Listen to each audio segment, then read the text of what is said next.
भारत र पाकिस्तानका सैनिक बीच बिहिबार राति विवादित कश्मीरको सीमारेखा लाइन अफ कन्ट्रोल एलओसीमा गोली हानाहान भएको छ। यसअघि बिहिबार उधमपुरमा सुरक्षा बल र आतंककारी बीच भएको मुठभेडमा एक सैनिकको मृत्यु भएको थियो। पछिल्लो घटनाक्रमलाई लिएर संयुक्त राष्ट्रसंघले दुवै मुलुकलाई संयमता अपनाउन आग्रह गरेको छ। भारतको सेनाले पनि सानो हतियार प्रयोग गरिएको सीमित गोलाबारी भएको पुष्टि गर्दै यो कारबाही पाकिस्तानबाट सुरु गरिएको दाबी गरेको छ। सेनाका अनुसार यसप्रति भारतले आवश्यक जवाफ दिएको छ। पाकिस्तानले एक भारतीय बीएसएफ जवानलाई हिरासतमा लिएको छ। भारतीय मिडियाका अनुसार बीएसएफ जवान पूर्ण कुमार सावललाई पाकिस्तानको रेन्जर्सले बुधबार हिरासतमा लिएको उल्लेख गरेका छन्। उनले पाकिस्तानको सीमामा प्रवेश गरेपछि पाकिस्तानी सेनाले पक्राउ गरेको बताइएको छ। पन्जाब स्थित पाकिस्तानको सीमामा ड्युटीमा रहेका उनी पाकिस्तानी क्षेत्रमा पुगेपछि पक्राउ परेका थिए। उनी G2 राइफल 3 म्यागजिन र 60 राउन्ड गोली सहित ड्युटीमा रहेको बीएसएफले बताएको मिडिया रिपोर्टमा उल्लेख छ। भारतीय मिडिया दैनिक जागरणले सो हमलामा संलग्नहरूको तस्बिर सार्वजनिक गरेको छ।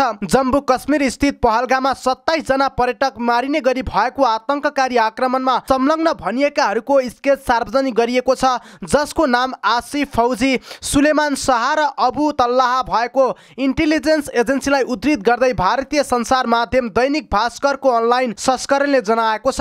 स्केच जारी गर्दै प्रहरीले उनीहरूको बारेमा सूचना दिनेलाई 20 लाख फारू पुरस्कार दिने घोषणा गरेको छ। लस्कर ए तैयबाले जिम्मेवारी लिएको उक्त आक्रमणमा मृत्यु हुनेहरूमा एकजना नेपाली युवा सुदीप नेउपाने पनि छन्। उनी रूपन्देहीको बुटौल उपमहानगरपालिकाका हुन्। संयुक्त राष्ट्रसंघले दुवै देशले अधिकतम संयम अपनाउन र दुई देशबीचको अवस्था थप बिग्रन नदिने कुरा सुनिश्चित गर्नुपर्ने बताएको छ। राष्ट्रसंघले पाकिस्तान र भारत बीचको कुनै पनि समस्या वार्ता मार्फत शान्तिपूर्ण रूपमा समाधान गर्न सकिने पनि बताएको छ। हमलाको एक दिनपछि भारतले पाकिस्तान विरुद्ध धेरै निर्णय लिएको थियो र यसको जवाफमा पाकिस्तानले पनि एक दिनपछि धेरै निर्णय लिएको छ। भारतले सिन्धु जलसन्धि र कराची बन्दरगाह रोक्ने निर्णय गर्यो। पाकिस्तानले सिन्धु जलसन्धि पानी पाएन भने यसको अर्थतन्त्र ध्वस्त हुनेछ र यदि भारतले कराची बन्दरगाह रोक्यो भने पाकिस्तान पूर्ण रूपमा विच्छेद हुनेछ। पाकिस्तानको हुक्काको पानी कराची बन्दरगाहबाट बग्ने गर्छ।